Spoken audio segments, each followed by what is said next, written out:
instance, you know, with the young children that haven't been influenced by the bullies or, you know, exterior factors, yes, there is, you know, a gentleness about them, like an untouched version, you know, like when I was a child, like I would try to save all the worms that were like in the street and put them back. You know, there's something pure and innocent about that before, you know, the outside world influences you. So yes, I do think that, you know, very young children that are empaths have that quality about them. So, as an empath, are you able to connect? And obviously, you are. But I want listeners to hear this. Um, can you connect with animals, with your animals? Yes, I have always been able to connect with animals. You know, walking down the street as a child and somebody would say, "Oh, be careful, my dog bites." That dog would come right up to me. I had no fear. I could sense that dog's emotions, you know, and even now when you see a dog or a cat, like clearly a stray, you know, your heart just aches for them. Right. And yeah, I'm surrounded by animals. I have 3 dogs. I have 3 cats. We have a rabbit. I just feel drawn to their energy. And I think they're drawn to mine. And, Yeah. you know, they provide me a huge comfort. And, you know, and I think it goes both ways. And I think there's an invisible thing we have going on here that I give them as much comfort as they give me. You know, horses, you know, my friends have horses, and, you know, I have that connection and I have that ability to connect with animals that someone might think is unreachable. And that brings me to my work in rescue. You know, I go look at dogs in homes that may not be the nicest dogs, but I have a way to connect with them and I can work with them and get them to be an adoptable animal, you know, by Wow. having that. Yeah, it's amazing. And that's what brought me into rescue as well. Yes, because there's I know it's that's one of the areas where I think people who work with animals, and as you say, being an empath and working with animals, um, sometimes that's the only way to sort of speak to an animal or relate positive energy, because they're very energetic, aren't they? Their whole They're life very is energetic. it's all on energy, isn't it? Yeah, but they don't, you know, that is it. And it's trust. And it's that trust that they feel. You know, they Yeah. immediately connect with me. And, you know, all of my animals are rescues and we have that trust. And, you know, I consider them therapy. You know, they help me. They're like my quiet time. And yes, empaths always have a connection with animals. Yeah.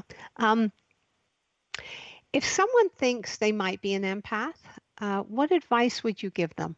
Or how do they know? I mean, are there some of things that there are definite things that empaths experience, and Hmm. but they may not even know they're an empath. Well, how I started, I, you know, dove in. You know, my anxiety was high as an adult. You know, I worry a lot. Empaths tend to worry about things that they can't fix. You know, Mm. you know, you can feel like in the market, you know, if you pass by someone, you can almost flash how their life is, like, you know, struggle or worry. And I started to read about that. So, you know, reading, there's so much material out there that you can research, connect with meditation groups with like-minded people, Mm. and do your own research and just know that it is a gift, you know, the over feeling, you know, taking on people's emotions. But, you know, you do have to set boundaries because it can be draining emotionally, mentally, physically. So that's where you have to get with like-minded people to learn, to get those tools and to learn boundaries. Boundaries are very important for an empath because, you know, you're susceptible to energy vampires, people that just Right. dump their problems, dump their problems on you. And, you know, that just gets overwhelming. So, you know, I think people know deep down what they are and they just don't have a word for it. You know, somebody that can't stand to be around crowds for a long time or a lot of noise or busy places or rushed schedules, you know, that get overwhelmed or have anxiety. You know, anxiety a lot of times is fed by that constant bombardment of emotion. So there's a lot of different signs that you could say, the connection with animals and nature, you know, but there are so many good books and so much research about it that you can dive in yourself and start to go on your way. On your journey. But on your journey. Um, so if somebody had maybe thought they might be an empath, they could connect with you, perhaps on Facebook. And Oh, sure. yeah, Absolutely. Yeah. They can look me up. yeah, Jennifer Carey Cairo on Facebook.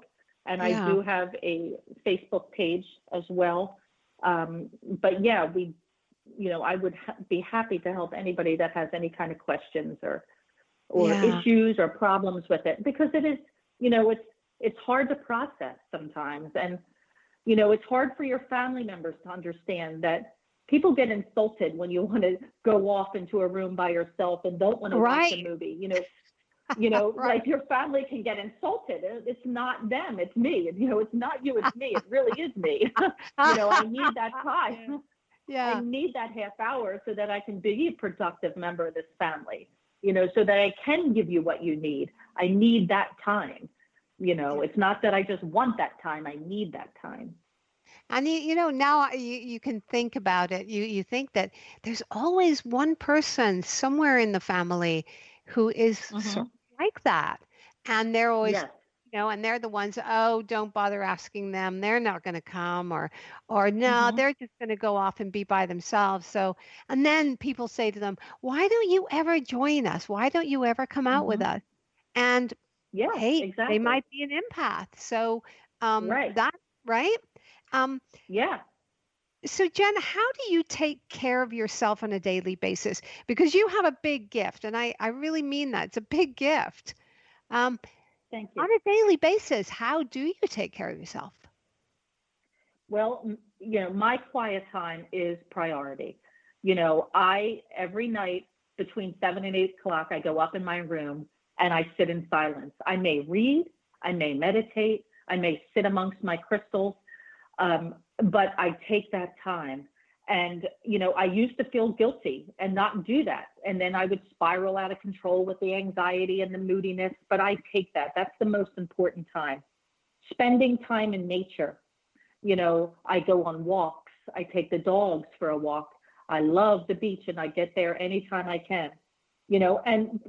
Finding my soul tribe was a big one for me.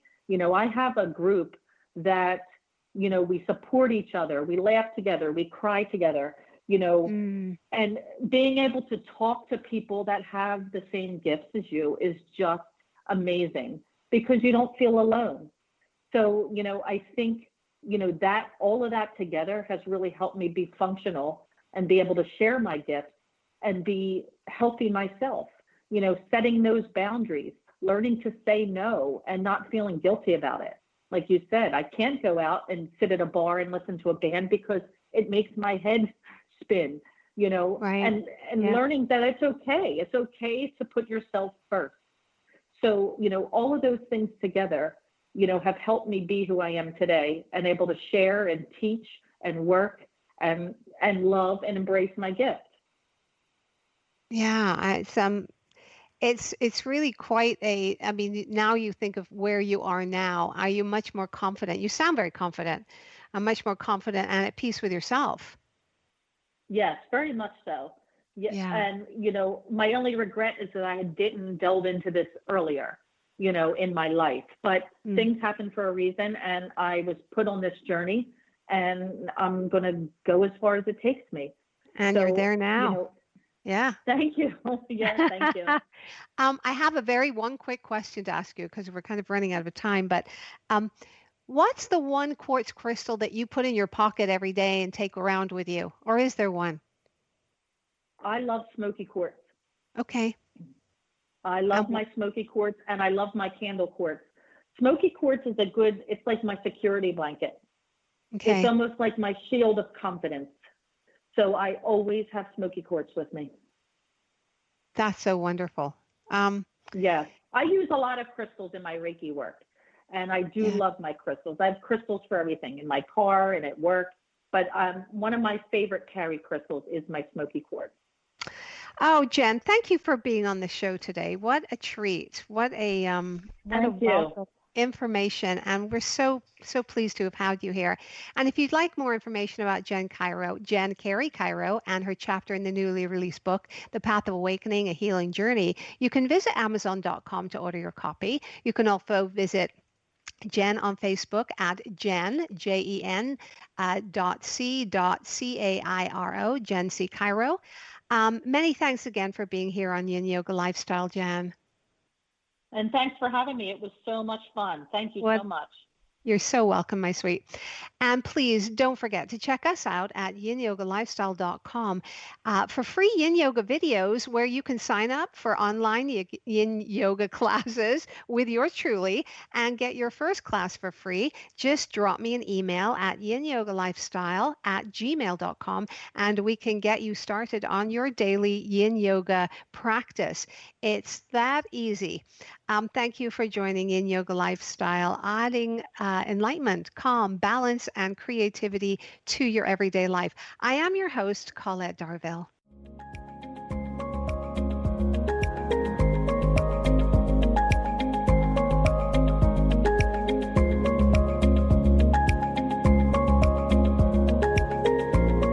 Join us next time to continue our journey of balancing into a state of perfect harmony. Until then, this is Colette Darville, reminding you to inhale, sow, and exhale, hum.